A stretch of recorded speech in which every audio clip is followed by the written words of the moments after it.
jokes or something. Sometimes this works out, sometimes not so much. Kai, where'd you just go?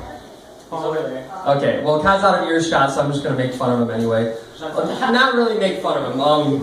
When I started talking a couple weeks ago when I was up here, I was trying to hook him up with my sister, and he said he has a girlfriend, but there's enough of him to go around.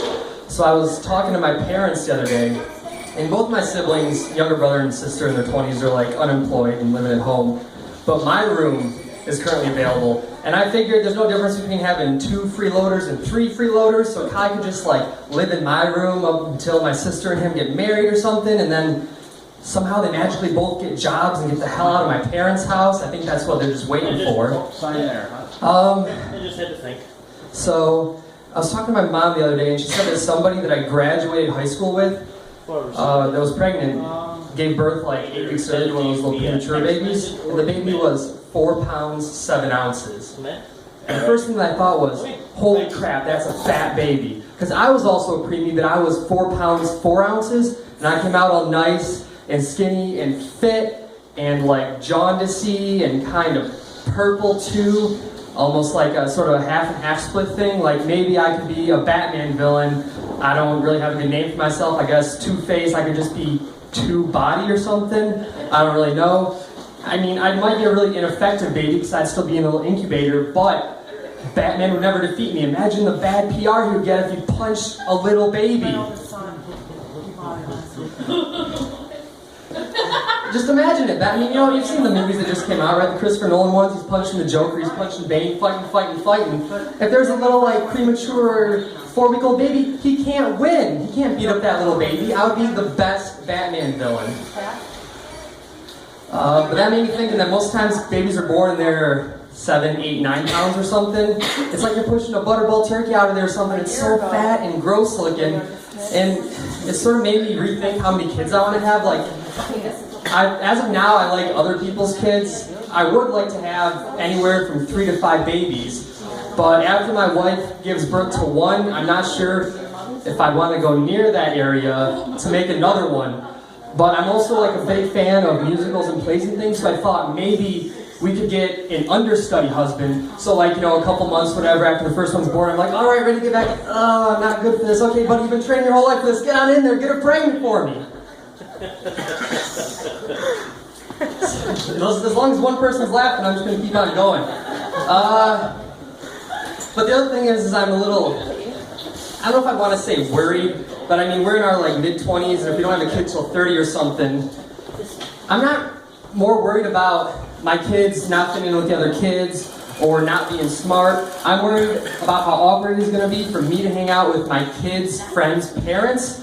Like, if I'm 30 when they're born, and they were 17 or 18 when their kid was born, it's just such a big age difference there. Like, right now, those kids would be 13 or something, 13, 14. I wouldn't want to hang out with 13-year-old. Kids are so dumb and terrible these days. And when I was a kid, I was dumb and terrible. And kids, when you were all kids are always dumb and terrible. That's just how they are. It's not their fault. Everyone seems to make it seem like every 10 or 15 years, the kids that are alive those days are the worst kids ever. We were the worst kids too. You were the worst kids too. We were all the worst at one point. Who just said they weren't? Me? You're an amazing kid. You were the one good one. You were screwing up for the rest of us. All your friends were terrible. You were amazing, and that's why their parents were just like, you're such a disappointment. Not to her.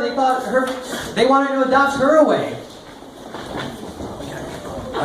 And I was thinking, you know, because of that, what was I doing when I was 13?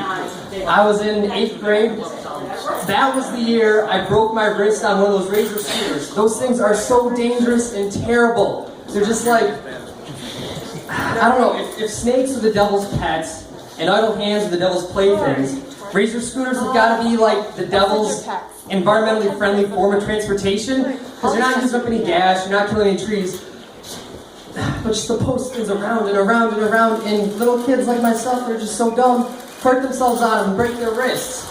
Let me tell you what I was doing when I broke my wrist. I think I got in a fight with my parents or something, and I was 13 and edgy, and I was probably just upset that they wouldn't let me watch TV for 4 hours in a row that day, and they wanted me to like do homework or go walk around outside or something.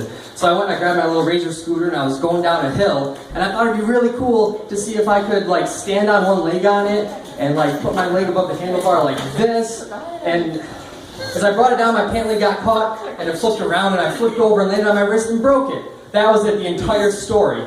Now, the thing is, nobody saw this happen. So when I retold it, I wasn't smart enough at the time to realize I could just lie about it. You know, I could tell people maybe I was stopping the school bus so some kids didn't get run over. Maybe I was doing really sweet tricks on the Razor scooters, and they were like, high school girls taking their shirts off or nothing. But nope, I told everybody exactly what happened and that I was just a dumbass little kid. I'm trying to think about anything to actually end this on a funny note. I think I've told all my lame jokes. So everybody has like dad jokes that either your dad or your grandpa or your uncle or, you know, usually an older male relative tells over and over and over, and you've heard these jokes hundreds of times in your life. And I think I'm going to end on the one that my dad, I think it's his favorite one. Why do men die before women? Because they want to. The end.